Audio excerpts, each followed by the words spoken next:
नमस्कार, मैं हूं अद्वितीय त्रिपाठी और आप सबका पुनः स्वागत है हमारे YouTube चैनल अद्वितीय मैथ्स क्लासेस में।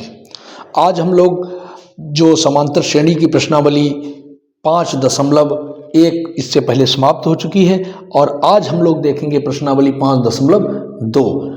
NCERT की जो मूल बुक है कक्षा 10 के लिए, उसमें जो प्रश्नावली है 5.2 उसमें ये पहला प्रश्न हमने लिख रखा है, उसको हम लोग देखेंगे। उसमें क्या है, निम्नलिखित में रिक्त स्थान को भरिए। निम्नलिखित मतलब ये जो एक सारणी बनाई गई है और इसमें रिक्त स्थान ये दिया गया है। तो उसमें इन्होंने जो सिंबल दिए गए ADN, इनका भी बताया है कि जहां AP का प्रथम पद A है, ये AP के सारणी के रूप में इन्होंने अलग अलग दे दिया कि किसी में A दिया, किसी में D दिया, किसी में N दिया, किसी में AN दिया।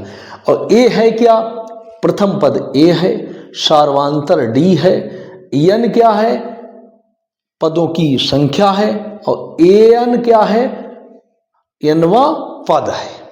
मतलब जैसे ये 0 है तो N की जगह पर यहाँ पर 10 है, अर्थात 10वां पद कितना है, वो 0 है। पहला पद -18, इसमें D निकालना है। तो ये कुल मिलाकर ये इसमें 5 खंड हैं, 1 2 3 4 और ये 5। 5 खंड हैं यहाँ पर, और पांचों में कोई एक मान नहीं दिया गया है, वो हमको निकालना है। सबसे पहले वाले से शुरुआत करते हैं, उसमें AN निकालना है, अर्थात Nवां पद नहीं पता है, उसको हम लोग देखेंगे क्या है। तो एक फार्मूला सभी लोग जानते होंगे, इससे पहले आप लोग वीडियो अगर देखे हों या अपने आप से भी जानते होंगे कि समांतर श्रेणी, कोई भी समांतर श्रेणी अर्थात AP का Nवां पद का फार्मूला होता है AN = A + N - 1 into D। AN = A + N - 1 into D, ये फार्मूला होता है। इस फार्मूले का ही प्रयोग करते हुए ये इसके पांचों खंड हो जाएंगे, इसमें कोई दिक्कत नहीं आने वाली है। तो सबसे पहला यहाँ पर खंड देखते हैं क्या है। AN Nवां पद नहीं पता है, उसको ऐसे रहने दीजिए। A की जगह पर कितना है, 7 है। N की जगह पर कितना है, 8 है। ये एक तो फार्मूले में ही है। D का मान कितना है, 3 है। तो AN बराबर हो जाएगा 7 + 8 में से एक गया 7 और गुणे 3, ब्रैकेट के बाद में 3 है तो गुणा। तो AN बराबर 7 + 7 = 21 बराबर 28। अर्थात यहाँ पर जो रिक्त स्थान है उसमें कितना भर जाएगा, यहाँ पे 28 यहाँ पे भर जाएगा। आप लोग इतना समझ गए होंगे। इसी फार्मूले का बार बार प्रयोग करेंगे, दूसरे में भी यही फार्मूला लगेगा, तीसरे में, चौथे, पांचवें में। कुछ करना ही नहीं है, मतलब फार्मूला प्रयोग करना, ये रटना नहीं है कि ये फार्मूला प्रयोग करना है। उसमें क्या दिया गया देखिए, A का मान पूछा गया, D पता है, N पता है, Nवां पद पता है, तो क्या फार्मूला, एक जो फार्मूला है AN बराबर यही 3, देखिए AN बराबर A + N - 1 इंटू D। इन्हीं में से कोई एक चीज़ पूछी गई तो ये अगर पूछा जाएगा तो ये 3 दिए रहे होंगे, अगर ये पूछा जाएगा तो ये 3 N और D AN दिया रहेगा। तो उसी प्रकार से इसमें दिया, तो इसमें सभी जो खंड हैं उसमें AN = A + N - 1 into D, ये फार्मूला लगेगा। तो दूसरा क्या है, दूसरे में देखिए AN, दूसरे में भी वैसे लिख लें, AN = A + N - 1 into D। तो AN यहाँ पर क्या है, दूसरे में AN बराबर है 0, A का मान है -18, N का मान इसमें है, N का मान है 10 और -1, D का मान नहीं पता है, पूछा गया है। तो पक्षांतरण करेंगे, 18 इधर आ जाएगा, या हम एक काम करें, ये इधर पद लिख लें तो हो जाएगा 10 - 1 9D, थोड़ा 60 में बराबर 18। तो D बराबर कितना आ जाएगा, 2। D बराबर कितना आ जाएगा यहाँ पर, 2। तो D का मान जब 2 निकल गया तो इसका मतलब है यहाँ पर कितना भर जाएगा, 2। यहाँ पर कितना भर जाएगा, 2। समझ गए कि नहीं, यहाँ पे 2 भर जाएगा। अब ये दो खंड हो गए, तीसरा खंड हम लोग इसको मिटा देते हैं, उसमें देखते हैं तीसरा, चौथा, पांचवा, इसी प्रकार से देख लेते हैं।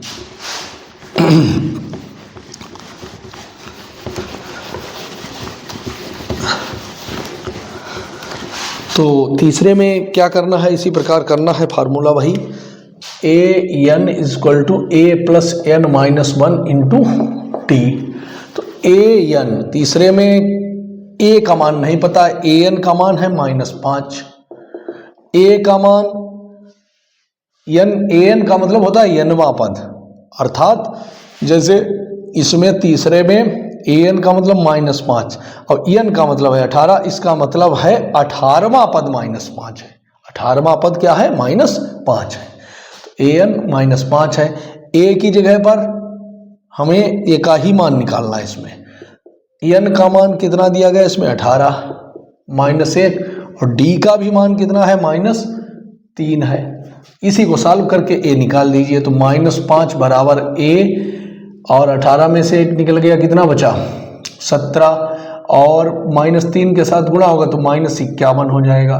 तो ए बराबर 51 इधर आया, तो 51 -5, ये आप लोग ए -51 बराबर -5, तो ए बराबर मतलब ये समझो हमने पूरा पद इधर लिख लिया और बराबर -5 है, तो 51 -5, तो ए बराबर कितना हो जाएगा? आप लोग ये पक्षांतरण वाला जानते ही होंगे, नहीं जानते तो इसको ऐसे सीख सकते हैं यहाँ पर कि a -51 हमने इधर लिख लिया, -5 उधर लिख लिया, तो a बराबर क्या हो गया? -5 और +51। तो a बराबर 51 प्लस का 5 माइनस का, घटा दीजिए, 51 में से 5 निकल गया, कितना बचा है? 46। तो यहाँ पर कितना आ जाएगा इसमें रिक्त स्थान में? इसमें आ जाएगा 46 आ जाएगा। यहाँ पे हम लोग 46 भर देंगे। इसी प्रकार से चौथे में क्या करेंगे? देखिए चौथा जो खंड है उसमें -18.9, और इसमें एन पूछा गया, तो वही फार्मूला है a plus n minus 1 into D बराबर ए एन, या जो भी इसको पहले लिखें बाद में लिखें कोई दिक्कत नहीं। ए एन बराबर इतना लिखें या ये बराबर ए एन लिखा है। तो a का मान इसमें कितना है? -18.9, प्लस n की जगह पर हमको मान पता नहीं तो n का n ही रखेंगे। d का मान इसमें कितना है? देखिए 2.5, और an इसमें कितना दिया गया? 3.6। तो ये उधर जाएगा। देखिए n -1 into 2.5 is equal to 3.6 plus 18.9। तो देख लीजिए इसमें बराबर 3.6 में जुड़ेगा 9 6 15, 8 3 11 और 1 12, 1 और 1 2, 22.5, ये 2.5 और n -1 बराबर इतना आज चल रहा है। अब आप लोग इसको और हल करेंगे तो n -1 बराबर 22.5 बटे आ जाएगा 2.5, और ये जब हल करेंगे दशमलव से दशमलव अर्थात 225 बटे 25, 25 नेमा 225, 9, n -1 बराबर 9 है। ध्यान दीजिए n -1 बराबर 9, तो n बराबर कितना? 10। n का मान 1 उधर जाके जुड़ गया, तो 9 और 1 10, अर्थात यहाँ पर कितना हो जाएगा? 10। रिक्त स्थान की पूर्ति की जगह पे 10 आ जाएगा। ये चौथा हो गया। अब हम लोग पांचवा उसी प्रकार से निकाल देंगे। फार्मूला सेम है, इसी का प्रयोग करते हुए देखेंगे। तो देख लीजिए इसके बाद में इसी का पांचवा खंड क्या है। पांचवा लिखा है 3.50 और an नहीं पता है, तो an बराबर होता है a plus n minus 1 into D. an नहीं पता, a की जगह पे 3.5 है, n की जगह पर कितना है? 105 है, n की जगह पर कितना है? 105 माइनस 1, और d की जगह पर क्या है? 0 है। तो a बराबर 3.5 और 0 से किसी में गुणा होता है तो 0 आ जाता है, अर्थात a बराबर हो गया, an बराबर हो गया 3.5, अर्थात nवां पद 3.5। अब आप यहाँ पर खुद ही अंदाज लगा सकते हैं कि सार्वांतर d है। किसी भी समांतर श्रेणी में जब सार्वांतर 0 हो, अर्थात पहला पद 3.5, उसमें शून्य जुड़ेगा, अगला पद भी 3.5, फिर शून्य जुड़ेगा, फिर 3.5। तो इस प्रकार से जो भी उत्तरोत्तर पद आएंगे, अर्थात जो भी पद आएंगे, सभी पद होंगे वो 3.5 ही आएंगे। तो कहने का मतलब यह है कि जब सार्वधातुक शून्य होगा तो उसका चाहे 105वां पद निकालें, चाहे 100वां पद निकालें, चाहे 1000वां, चाहे 10,000वां, 1,00,000वां, कोई भी पद हो वो 3.5 ही निकल के आएगा, उसमें कोई परिवर्तन नहीं होगा। तो क्योंकि शून्य जुड़ेगा, उस प्रकार आगे भी शून्य जुड़ेगा और शून्य जुड़ने पर कोई परिवर्तन नहीं होगा। तो ये श्रेणी जो बनेगी 3.5, 3.5, 3.5, इस प्रकार से ये श्रेणी बनेगी। ये पहले वाले वीडियो में आप लोग देख चुके हैं, पर इससे पहले वाली प्रश्नावली 5.1 में आप लोग उस एक प्रश्न था, उसमें इसी प्रकार से उसमें डी का मान 0 था, तो उसमें इसी प्रकार से श्रेणी बन रही थी। अब हम लोग ये 5 में यहाँ पे हम भर देंगे, इसमें क्या भर देंगे 3.5, इसकी जगह पे भर देंगे 3.5। इस प्रकार से पहले की जो सारणी दी गई थी उसमें जो रिक्त स्थान है उसकी पूर्ति हो जाती है। अब हम लोग इसके बाद में अगला यानी दूसरा प्रश्न देखते हैं, और दूसरा प्रश्न जो हमारी किताब में है उसको पहले पढ़ेंगे और उसके अनुसार हम लोग आगे उसमें सॉल्व करेंगे क्या उसमें पूछा जा रहा है। तो ये है समांतर श्रेणी, जैसा कि नाम से ही प्रतीत होता है समांतर। आप लोग इससे पहले पढ़ भी चुके हैं। समांतर अर्थात दो पदों के बीच में अंतर सदैव समान रहता है। कौन दो पद? जो लगातार पद हो, उसमें आगे के पद से पहले वाले पद को घटाते हैं तो जो अंतर निकल के आता है वही अंतर, किसी भी पद से उससे पहले वाला पद घटाएंगे तो वही अंतर निकलता है। और इस प्रकार की जो श्रेणी होती है उसको हम समांतर श्रेणी कहते हैं, और जो अंतर निकल के आता है उसको हम लोग सार्वधातुक या कॉमन डिफरेंस, उसे डी से रिप्रेजेंट करते हैं। अब यहाँ पर प्रश्न नंबर 2 है। हम लोग दूसरा प्रश्न पहले पढ़ते हैं कि निम्नलिखित में से सही उत्तर चुनिए और उसका औचित्य दीजिए। देखिए, सही उत्तर हमको बताना है।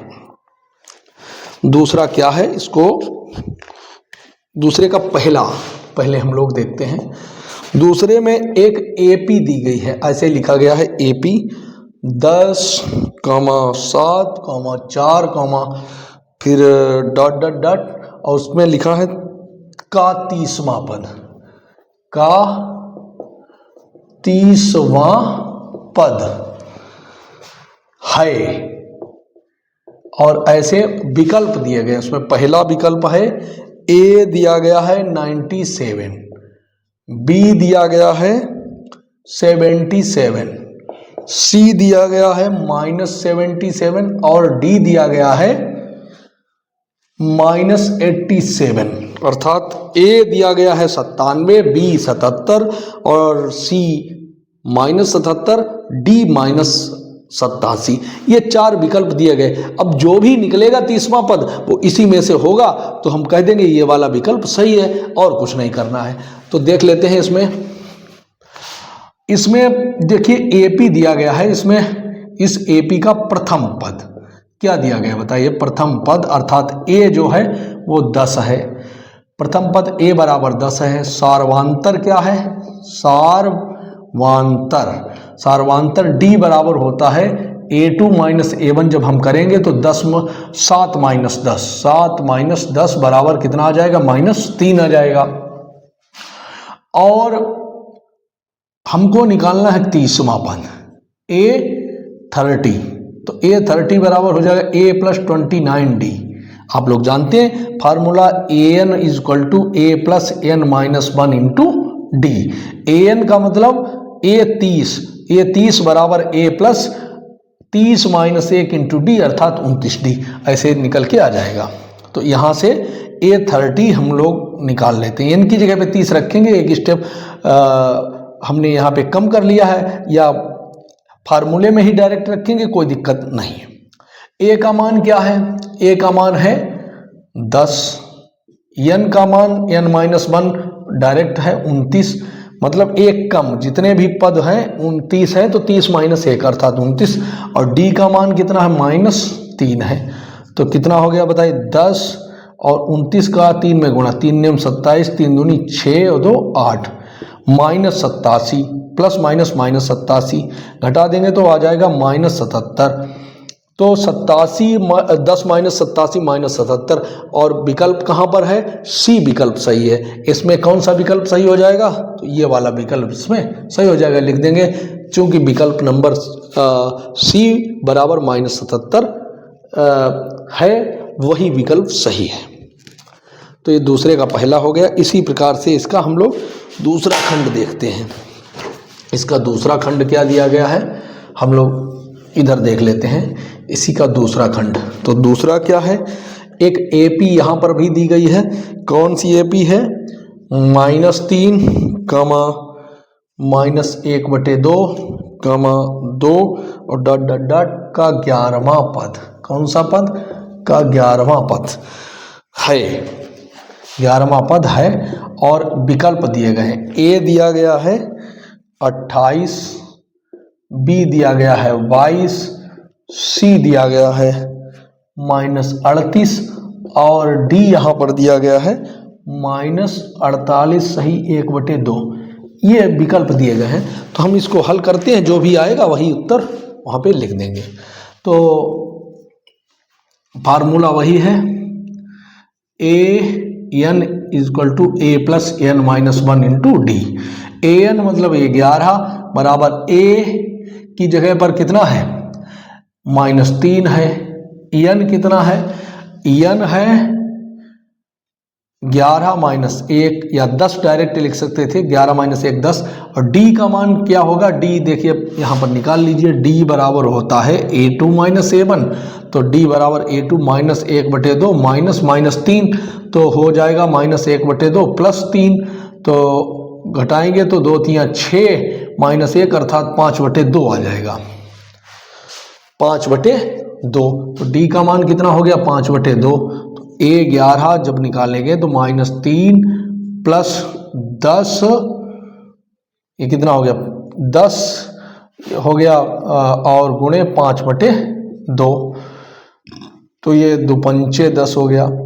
तो a 11 बराबर हो गया -3 + 25। 25 में से 3 निकल गया, कितना बचा है? 22। कितना हो गया है? 22। 22 कहीं दिख रहा है? हाँ, बी नंबर पे 22 दिख रहा है। कहाँ पे दिख रहा है? नंबर बी पे। तो ये वाला विकल्प इसमें सही हो जाएगा, बी विकल्प सही हो जाएगा। और इस प्रकार से ये दूसरे का पहला और दूसरा खंड हो जाता है। पहले के खंड हो गए और दूसरे के खंड हो गए। अब हम लोग इसके बाद में ये वाला देखिए, ये कंप्लीट हो जाता है। हमारे 2 प्रश्न कंप्लीट हो जाते हैं। इस प्रश्नावली में टोटल 17 प्रश्न हैं और यहाँ पर ये 2 प्रश्न हो जाते हैं। अब हम आगे जो तीसरा है उसको देखने का प्रयास करते हैं। इसको हम लोग मिटा देते हैं।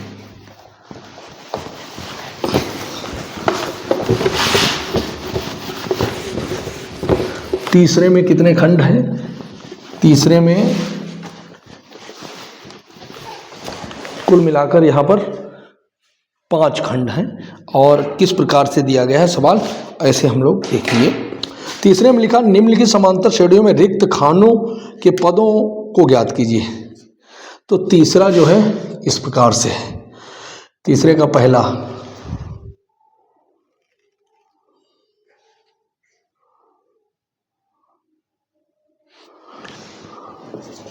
दो कामा